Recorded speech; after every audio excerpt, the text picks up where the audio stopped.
Le pido al equipo que nos grabe para ahora saludar a mi amigo, a mi compañero, al queridísimo Ricardo Sevilla, quien pues se ha estado dando cuenta de lo, indignante que resulta pues la respuesta de los ultrafachos, de los ultrafascistas, que desafortunadamente tienen estos micrófonos en los medios de comunicación corporativos, viven en esos nichos rodeados de privilegios, son una porquería, no solamente en lo periodístico, sino en lo humano, y ahora incluso se lanzan contra el doctor Salvador Allende en el 50 aniversario de un golpe de Estado que marcó al mundo y que provocó, la tortura, desaparición, asesinato sistemático de miles y miles de personas. Querido Ricardo, te saludo diciéndote que he estado leyendo el chat de la transmisión oficial del gobierno de Chile de estas conmemoraciones y me he encontrado con trolls muy parecidos a los que te atacan a ti en redes sociales. Lo que me llama la atención es que pues existan personajes que con nombre, con apellido, con rostro y con vaya qué rostros, vaya que con qué apellidos salgan a hacer diatribas en contra del doctor Salvador Allende hoy, en un día tan importante para la humanidad. Te saludo con mucho gusto, te mando un abrazo y sé que compartes ese grito de nunca más. Así es, querido Toño, público memorioso, estoy muy bien, muchas gracias, espero que tú también te encuentres mejor, y bueno, pues es natural, estaba yo escuchando con mucha atención lo que decía Sabugal, que en algún momento coincidimos, por cierto, en la revista crítica de la UAP, ya no quisieron que continuara esa revista por alguna razón, pero ahí vertíamos algunas reflexiones, algunos ensayos, no los nuestros interesantes quizá, pero sí del resto de los intelectuales que ahí se reunían para hablar de cosas que no le interesan a la derecha. Literatura y sobre todo literatura marginal. En fin, tiene razón Sabugal en este apunte que hace, porque estos paniaguados, yo quiero decir que paniaguado es una palabra que no tiene que ver con lo que dice Gerardo Fernández Noroña en el sentido de hacer la asociación con el pan y que están aguados, o sea, eso queda muy bien, queda muy chistoso y revelador, pero paniaguado es una palabra muy interesante que tiene que ver con personajes que son mediocres, que no tienen virtudes propias y que son apuntalados por otros, son protegidos. Entonces, estos personajes, estos dictadores son exactamente eso, son paniaguados, son sujetos que sin tener ninguna virtud especial han sido promovidos por los poderes estadounidenses. Siempre ha habido detrás de armas, Marcelo, ahí en Guatemala, pasando por Gaspar Rodríguez Francia, el dictador paraguayo al que Augusto Roa Bastos le dedicó un gran libro, pues estos dictadores, Pinochet, en fin, han tenido siempre un dueño de las narrativas, son objetos simple y sencillamente para que Estados Unidos se quede ahí con presencia. Han sido sus títeres para no aventarle más rollo. Y bueno, pues se necesita ser un personaje mediocre o malicioso, o ambas cosas juntas, para lanzarse a la yugular de Salvador Allende, como lo hace Sergio Sarmiento, porque eso es precisamente Sergio Sarmiento, un mediocre, un personaje con pensamientos maliciosos y con tal de denostar al presidente López Obrador, hoy ha publicado una diatriba en el Pasquín Reforma contra Salvador Allende, como bien apuntas, querido Toño, a quien califica pues de ser un personaje malévolo, o sea, es un... trato de encontrar las palabras para poder describir a este personaje tan corto, no de estatura que lo es, sino de pensamiento. Fíjese, Salvador Allende sigue siendo hasta la actualidad una de las figuras más emblemáticas, más recordadas de la política chilena y en general en Latinoamérica. El expresidente de Chile, quien ejerció ese cargo de 1970 al 73 y cuyo mandato, como ya apuntó bien Sabugal, acabó abruptamente con un golpe de Estado, es un referente histórico del socialismo, sí, pero de la izquierda en general. Y el burdo Sarmiento quiere que los lectores pasen por alto cuando Allende estuvo en el poder, y cuando estuvo en el poder se esforzó por conducir a Chile hacia el socialismo, pero no a través de una dictadura, sino por la vía democrática. Tanto cacarearon que iba a irse, que iba a ir Allende por el camino dictatorial, y no fue así, fue por el camino democrático. Sarmiento, el tipejo nauseabundo que ha defendido las relaciones sexuales, entre comillas, consensuadas entre adultos y menores de edad, quiere hacer de la historia un caldo espeso e ininteligible. Sarmiento no le cuenta, no le quiere contar a las personas que Allende colocó a 4 obreros en su primer gabinete ministerial, lo cual no se había visto nunca. El fascineroso de Sarmiento, que analiza, entre comillas, en Televisa, no nos cuenta que Allende puso en marcha una política que coincide con lo que está impulsando el presidente López Obrador, porque era una política de austeridad para los ministros y demás funcionarios designados por él. A Sarmiento, el propagandista de bulos, de diatribas, de calumnias contra la izquierda bien pagadas, le parece bien, querido Toño, olvidar que durante su gobierno Allende instituyó una política que puso el acento en la redistribución del ingreso y evidentemente en la reactivación de la economía. Eso no lo quiere recordar. ¿Lo sabe? Por supuesto que lo sabe, pero bueno, a Sarmiento,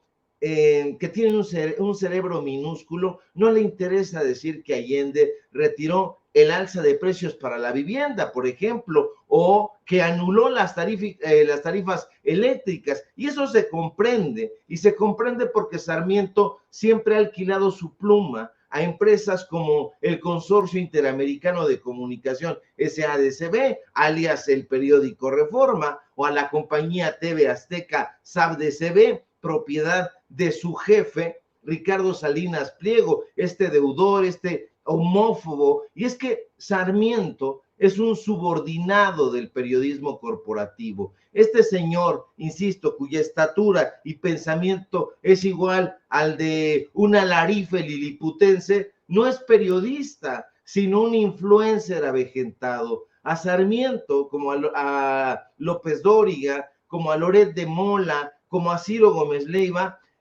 la razón comunicativa les importa un rábano. A ellos les interesa estar frente a los reflectores de la farándula periodística, donde el discurso es mucho menos racional y mucho más propagandístico. Estos personajes, querido Toño, no conocen la historia, pudieran acceder porque han tenido acceso a una formación educativa muy diferente a la que nosotros hemos tenido acceso. Nosotros, y yo en particular, para hablar de mí mismo y no generalizar, tuve acceso a una educación como el grueso de la población mexicana, una educación pública, gratuita, pero estos personajes podrían ir con la mano en la cintura a formarse en las grandes universidades en el extranjero, tuvieron la posibilidad de estudiar allá, de regresar, de compartir su pensamiento y sus experiencias para mejorar el país, pero no lo quisieron, no lo quieren hacer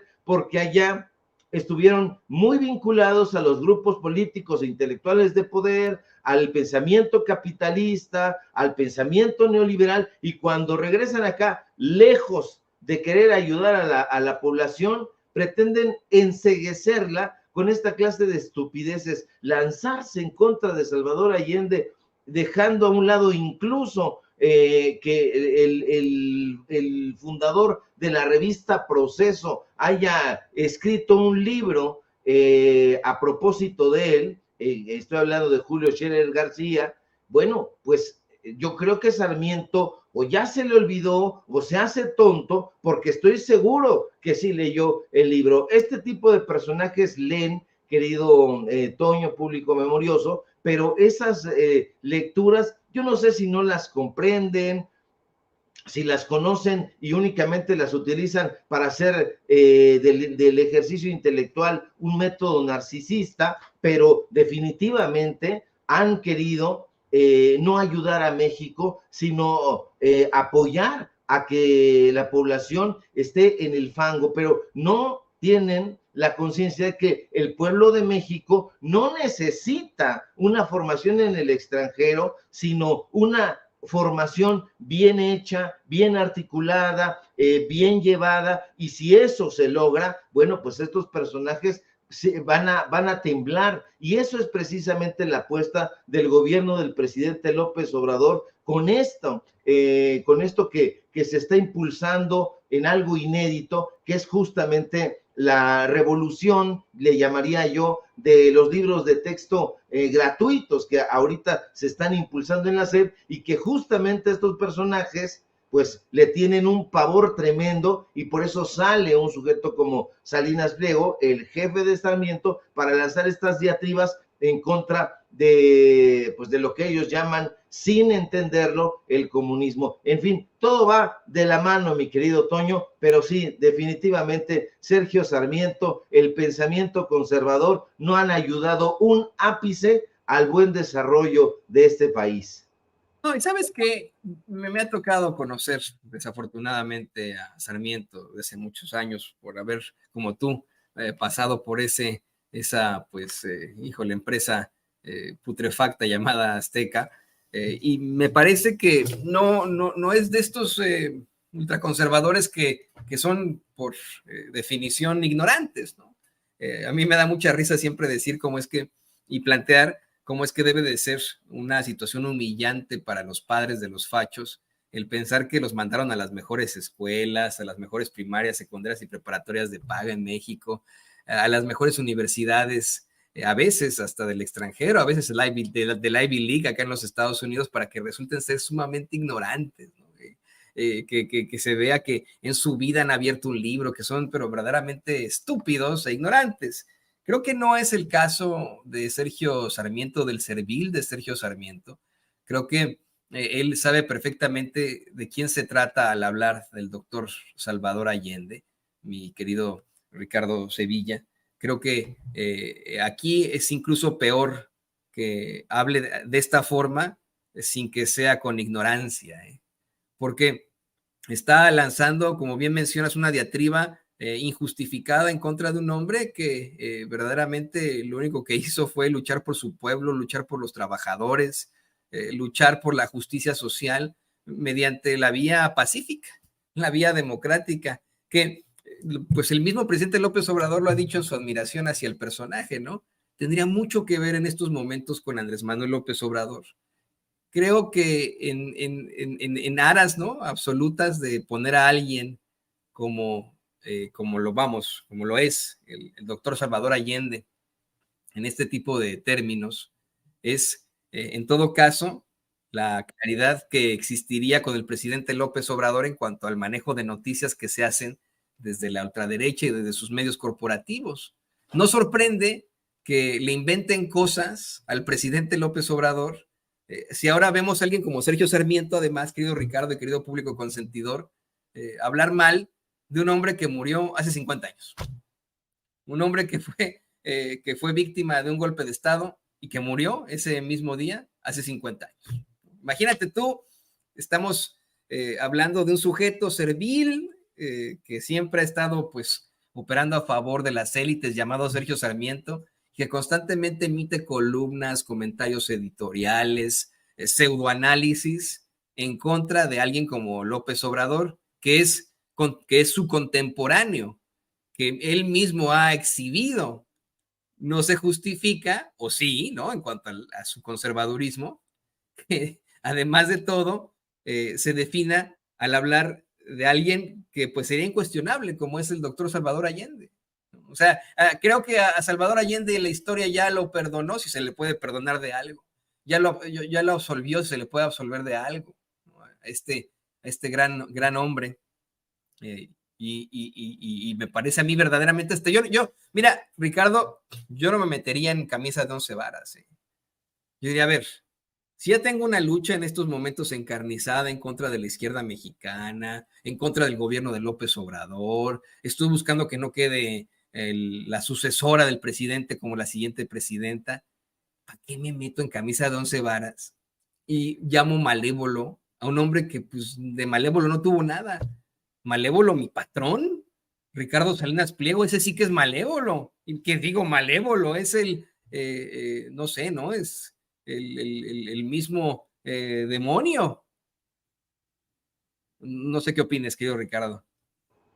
Así es, querido Toño. Fíjate que tuve aquí un problema ahí con la conexión, pero ya estoy acá. Y te escuchaba muy atentamente porque como no tenemos justamente esos aparejos que tiene Sergio Sarmiento, estaba yo aquí con el teléfono y la computadora y dije, bueno, pues en algún momento hay que retomar los puntos. No podemos dejar de trabajar, aunque haya estas fallas técnicas. Y fíjate que ahorita que estabas hablando de Sergio Sarmiento y al que se le ha apodado Sergio Sirviento, fíjate que le decías servil, y estaba yo recordando las novelas de los dictadores, y hay una novela que se llama Yo el Supremo, así sin coma, Yo el Supremo, de Augusto Roa Bastos, y que habla justamente del dictador Gaspar Rodríguez Francia, y utiliza pues lenguaje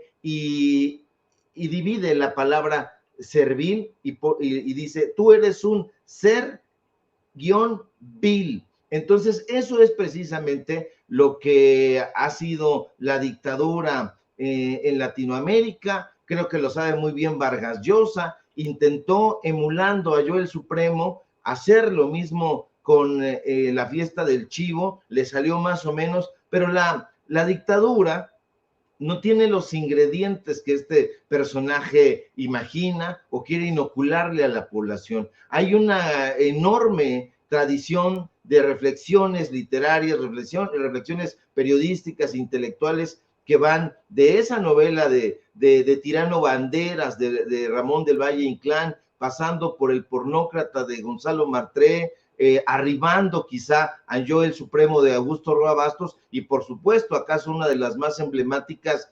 el señor presidente del guatemalteco Miguel Ángel Asturias, y parece que este sujeto no ha leído nada, no entiende un cacahuate, y quiere poner en el mismo saco a Salvador Allende que a estos dictadorzuelos. Por eso es muy importante que la gente lea, que se documente, que ausculte las entrañas de la historia latinoamericana, para que no se deje impresionar por estos discursos ramplones y baratos de la derecha. Estos mequetrefes imaginan que la gente solamente se puede formar en la élite, que solamente pueden anidar el pensamiento intelectual, periodístico, sensato en los grandes círculos económicos, y no es así de ninguna manera. Estos personajes deberían saber, deberían comprender que el pensamiento es libre, y justamente porque es libre puede también arribar a los puertos literarios, a los puertos filosóficos, sin la necesidad de tener esa enorme cantidad de recursos económicos que además estos personajes le han robado y le han atracado al pueblo de México. Estaba yo leyendo justamente una diatriba de Carlos Fuentes contra Bush. Es un libro que no se conoce muy bien, pero justamente hablas a propósito de las dictaduras, y me recordó muchas cosas que ya había yo guardado ahí en la retentiva, en la onda retentiva. Yo recomiendo la lectura de estas novelas que son una sátira en contra de dictadores. Acá tenemos una con Fernando del Paso, que es Noticias del Imperio. Entonces, hay que leer, hay que documentarse justamente para tener ese contrapeso necesario en el pensamiento de izquierda. Hay un pensamiento de izquierda, por supuesto que existe, pero esos personajes van a utilizar y hacer de todo con tal de denostarlo. Pero en nosotros está, en el pueblo de México, quiero decir, terminar con esa clase de clichés baratos que dicen, bueno, lo que piensa Guillermo Sheridan, el pueblo es tonto, el pueblo es descuidado, no sabe hacer esto, es perezoso. Ese tipo de pensamiento es una estupidez y da justamente origen a estos aspiracionistas que son francamente una plaga y que, perdón, ya se están adhiriendo a este movimiento ebrardista que más que dar miedo, da grima, mi querido Toño. No, y ¿sabes qué? Que se manejan mediante la mentira. Mira, dame un momentito para que vayamos con lo de Ebrard unos momentos más, siendo bien reiterativo aquí con mis pleonasmos, pero quiero enseñar un video y le pido al equipo que por favor nos grabe. No me lo vas a creer, querido Ricardo, a lo mejor ya lo viste. Usted también, público consentidor, a lo mejor ya lo vio.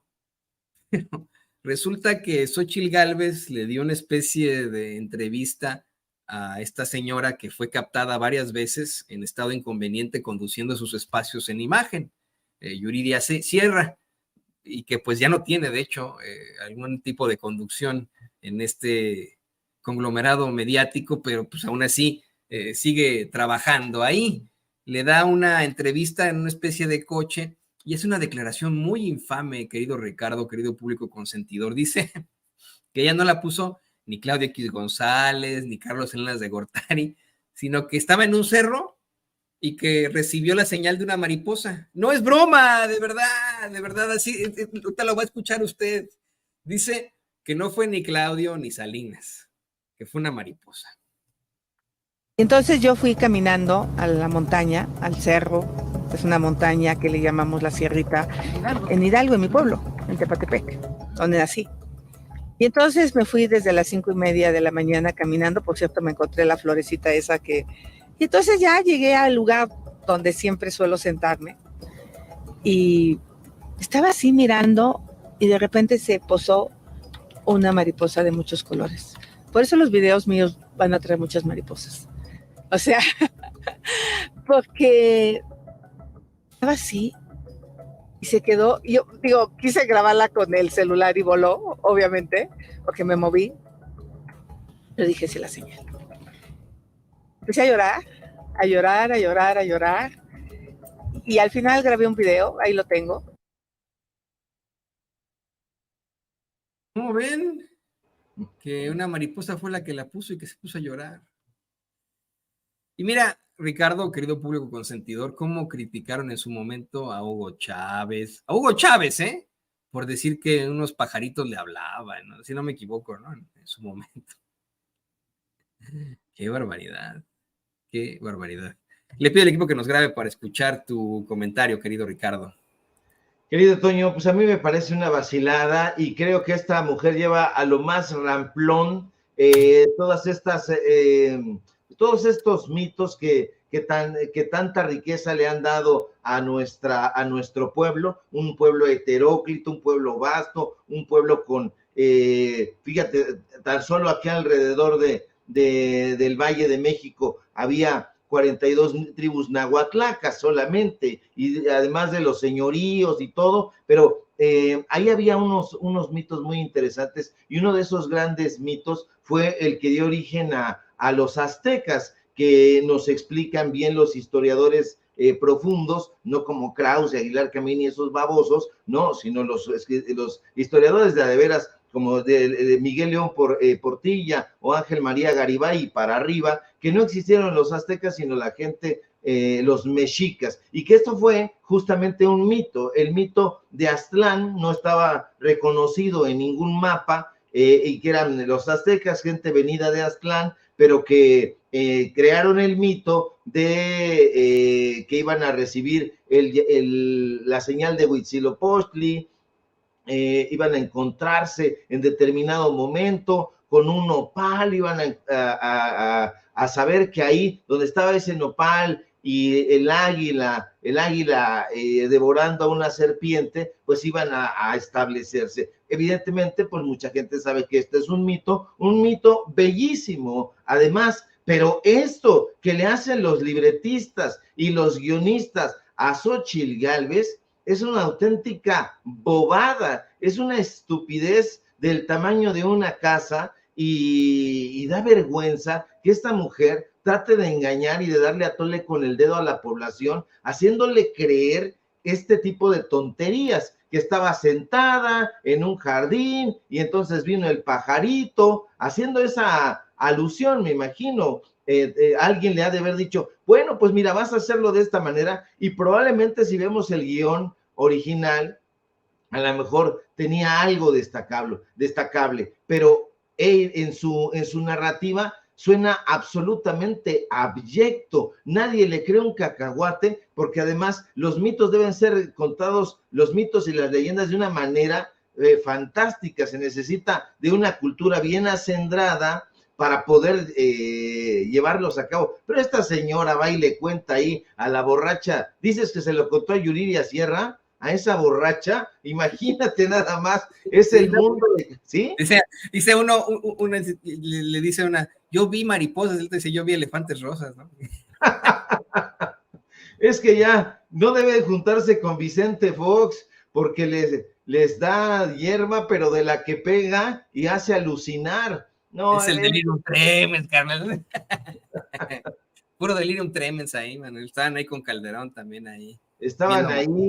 Les hubiera gustado la novela de Delirium Tremens de Nacho Solares, que acaba de morir no hace mucho, pero esa novela de Delirium Tremens, donde empieza a ver el personaje Angelitos y les pica ahí a estas burbujitas y se convierten en diablos con trincheta y toda la cosa, es digno de un capítulo de las payasadas de Xóchitl Gálvez. Botarga de dinosaurio, disfrazada del presidente López Obrador, viendo pajaritos, subiéndose en una bicicleta sin saber conducirla. De verdad es algo que es un rotundo fiasco, ya para no buscarle más, querido Toño.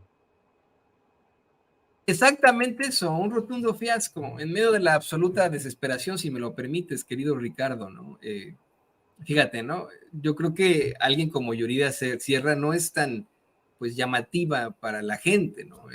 No es alguien que la gente verdaderamente extrañara de los espacios de imagen, que dije, no, ¿por qué nos quitan a Yuridia? Nos gusta que llegue así hasta las chanclas, pero que venga, ¿no? Pues como que se olvidaron de eso, ¿no?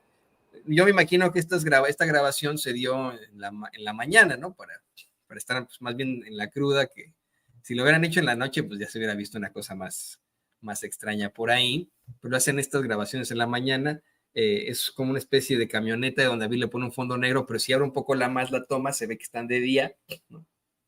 La va como disque entrevistando a Yuridia Sierra, y viene a colación a los reportajes que se han hecho en redes sociales con los que se exhibe a Xóchitl Gálvez, Ricardo.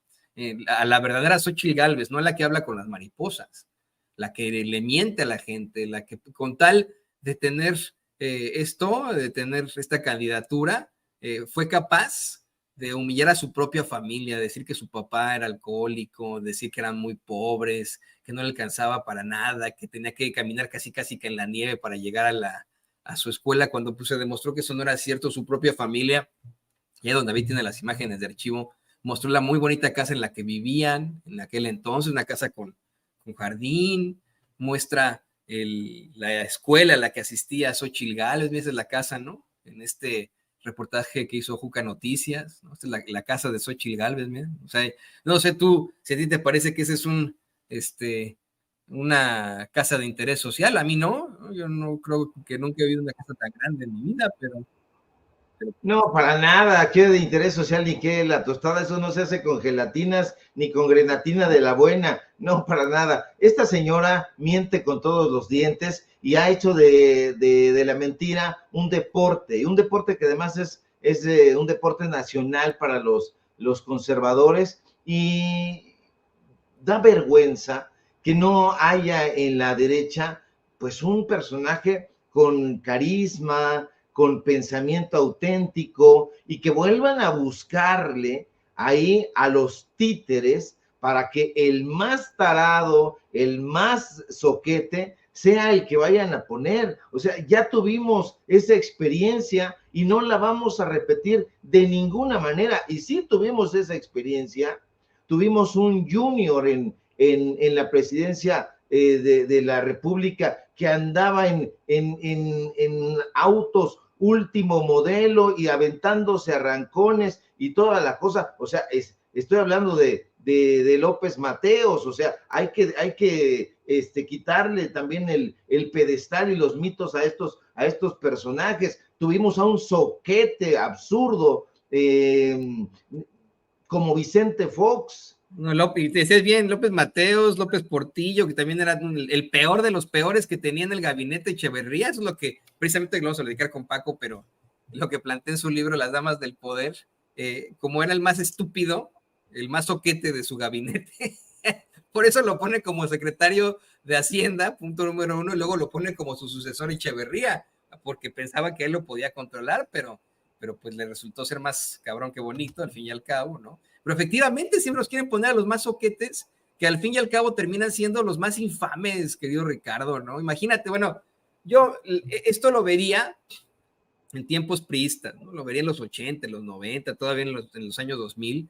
Ya no veo que hoy el pueblo de México se vaya con la finta, vaya a elegir a alguien como Xóchitl Gálvez, por muchas Yuridia Sierra, por muchos Ciros Gómez Leiva que le pongan ahí a limpiar su cochinero, ¿no? La verdad es que no veo que la gente se vaya con la finta.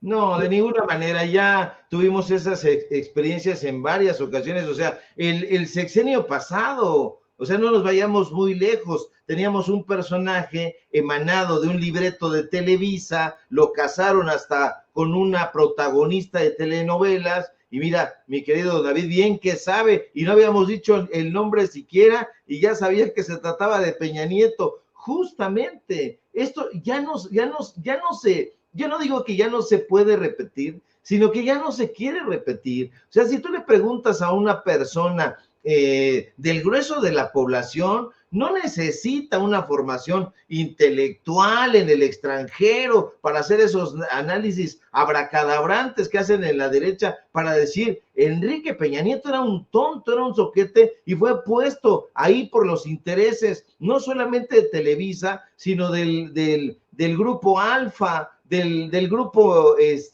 México, de todos estos grupos que conforman el Consejo Mexicano de Negocios, antes de Hombres de Negocios, pero como ya se han querido ver plurales, pues ahora lo rebautizaron. Pero sí, justamente, la gente ya no va a repetir eso, para nada, no lo va a hacer. Si tenía sus dudas, ese señor Verástegui, pues debe de echarle un ojito a la historia para darse cuenta de que la gente está politizada, de que la gente ya sabe qué es lo que está sucediendo en la Suprema Corte de Justicia de la Nación, ya sabe que Ricardo Salinas Pliego es un deudor fiscal, un homófobo, un personaje que tiene secuestrados los medios de comunicación, la señal de los medios de comunicación para hacer de eso un negocio privado y además lesivo con el engaño que ha tratado de difundir y de meter en las familias mexicanas. Entonces,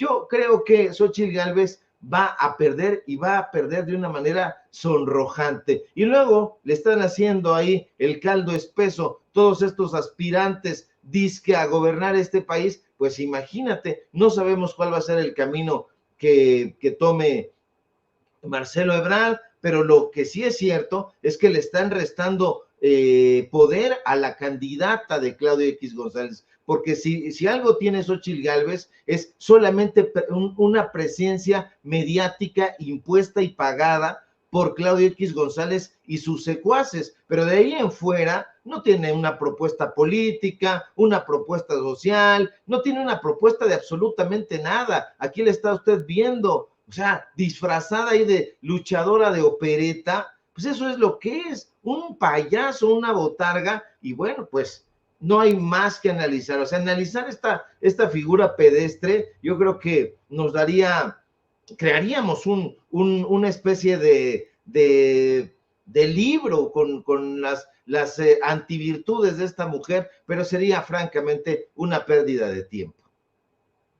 Sí, una pérdida de tiempo, y como creo que está incurriendo una pérdida de tiempo el mismo Marcelo Ebrard, le voy a pedir al equipo que nos grabe, porque no crees que se me olvidó, Ricardo, hay que ir a ese tema muy importante. está por definir Marcelo Ebrard su futuro político. Yo he dicho que no tiene nada que definir, ¿no? En mi opinión, pues debería en todo caso buscar establecerse como debe de ser en la política, continuar con su movimiento. Si ya no le tocó ser presidente, pues ya ni modo, podría convertirse en el canciller eterno, que es para lo que mejor se ha presentado. Si me lo preguntas, yo no creo que haya tenido una muy buena gestión al frente del gobierno de la Ciudad de México, pero esa es mi opinión. Creo que tuvo una excelente gestión como canciller, como secretario de Relaciones Exteriores, y pues efectivamente no se va, pero según nos platicabas tú, querido Ricardo, al parecer él es el que se está haciendo la manita de puerco, la automanita de puerco, ¿no es así? Sí, fíjate que hay una película de Jorge Zárate, un actor del cine mexicano muy interesante, que se llama Pachito Rex. Y entonces, es justamente la historia de un ambicioso candidato político. Y entonces, este señor simula su asesinato, y entonces en determinado momento en la trama dice, me voy, pero no del todo. Entonces, esto es lo que está haciendo justamente Marcelo Ebrard, me voy, pero no del todo. Entonces, está ahí, pero no se va. Amenaza y amaga con que se larga y no se larga. La verdad, perdóneme usted si es ebrardista, que yo lo planteé en esos términos y coincido completamente contigo, mi querido Toño. Yo no creo, con datos duros y con análisis bien pensados, que este personaje sea una buena opción, ni haya sido nunca una buena opción para gobernar este país. Que digan que ahora sí para 2030, no, perdóneme usted, pero le veo más posibilidades a Gerardo Fernández Noroña, que ha crecido políticamente y se ha convertido en un personaje sólido. Se le tenía por reventador a Gerardo y resulta que no es así, que se ha visto muy templado, muy juicioso, y el reventador, el porro, terminó siendo Marcelo Ebrard, un personaje que todo el mundo decía, bueno, pues es un sujeto que analiza, que piensa. Él mismo hace no mucho tiempo, y usted lo recordará porque aquí lo conversamos, dijo que se caracterizaba por tener la sangre fría, y resulta que no tiene la sangre fría, que amaga, que amenaza además con judicializar este proceso, y eso es terrible, Toño, porque tratar de judicializar este asunto significa ponerlo en las manos del Poder Judicial, del Tribunal Electoral, del Poder Judicial de la Federación, y eso es terrible porque se lo va a poner en el escritorio a Reyes Rodríguez, uno de los personajes cercanos, ex empleado de Felipe Calderón. Sabemos perfectamente que el Poder Judicial está absolutamente corrompido y que este sujeto, Marcelo Ebrard, intente llevar hacer o transitar ese camino, me parece absolutamente, deje usted lo deleznable, sino un balazo en el pie se está dando Marcelo Ebrard, porque lo hemos dicho desde la semana pasada, el estigma no se le va a quitar. Usted sabe perfectamente, tú sabes, mi querido Toño, que en la historia los nombres vienen acompañados, sobre todo de los grandes personajes, con un mote. Por ejemplo, el mote de Benito Juárez, el benemérito, de Alejandro el Grande, y así van teniendo ciertos motes que los van definiendo, el apóstata, ¿no? El juicioso, etcétera, van teniendo sus motes. Pues ahora ya estamos viendo que se le dice a Marcelo el traidor. Entonces hay que tener mucho cuidado con eso. He visto también algunas reflexiones que no me parece que carecen de sustento, que dicen, bueno, pues finalmente Marcelo Ebrard no se va de Morena, pero la amaga y va a terminar negociando. ¿Qué negociará? un puesto en el gabinete, yo ya no lo pondría, francamente. Si de mí dependiera, Marcelo Ebrard no estaría en el gabinete. A lo mejor un puesto en la Secretaría de Relaciones Exteriores y que se vaya a Asia o a algún país de África, la verdad es que puede tomar ese camino y que lo distancie el gobierno entrante en caso de ganar la presidencia Claudia Sheinbaum. Me parece que Marcelo Ebrard, con esta actitud que está tomando, no me parece que vaya a tener confianza, la confianza, salvo de algunos todavía medio alebrestados que están en las redes sociales, que están haciendo una defensa que me parece un auténtico suicidio, querido Toño. Yo sí creo que en todo caso, esa es mi apreciación, vamos a estar escuchando a Marcelo Ebrard al ratito, dándonos a conocer que se une a Movimiento Ciudadano. Vamos a estar escuchando a Dante Delgado diciéndonos, esa es mi opinión, tenemos ahora a Marcelo Ebrard como nuestro candidato, con él vamos a ver, dizque una especie de molestia de Samuel García, que seguramente hará un comentario racista de lo más pues forzado, como el que hace el de los huipiles, ¿no? Que eso fue más que un circo, parte de lo que está haciendo con Xóchitl Gálvez, ¿no? Entonces, yo creo que por ahí va y ya no tendrá definitivamente cabida en el gobierno de la Cuarta Transformación. Y querido Ricardo, pues me dio un placer impresionante platicar contigo, tantas cosas que tuvimos aquí que poner sobre la mesa, desde los sarmientos hasta pues que hablan con las mariposas, pasando por esos que se quedan en la tradición absoluta. ¿Qué te parece que nos compartes también tus redes sociales para que la gente se ponga en contacto contigo? Y te abrazo a la distancia en este día tan especial para nosotros, los que luchamos por esa verdad con justicia. Claro que sí, abrazo enorme de regreso, bien cariñoso y admirativo, querido Toño. Bueno, síganme usted por favor en mis redes sociales, en Twitter, @Sevilla Crítico, en Facebook, Ricardo Sevilla, así nada más. Síganme por favor en Paralelo 24 y síganme por favor en Los Datos Duros. Hoy tenemos informativo en punto de las 8:30. Te mando un fuerte abrazo, querido Toño, a Vicente que ya lo vi por ahí y al público memorioso que nos ve y que nos defiere con su preferencia. Estamos atentos a la información. Así es, ya anda por ahí en el deck de Sin Censura. Muchas gracias al queridísimo Ricardo Sevilla, gran escritor, gran periodista aquí en Sin Censura.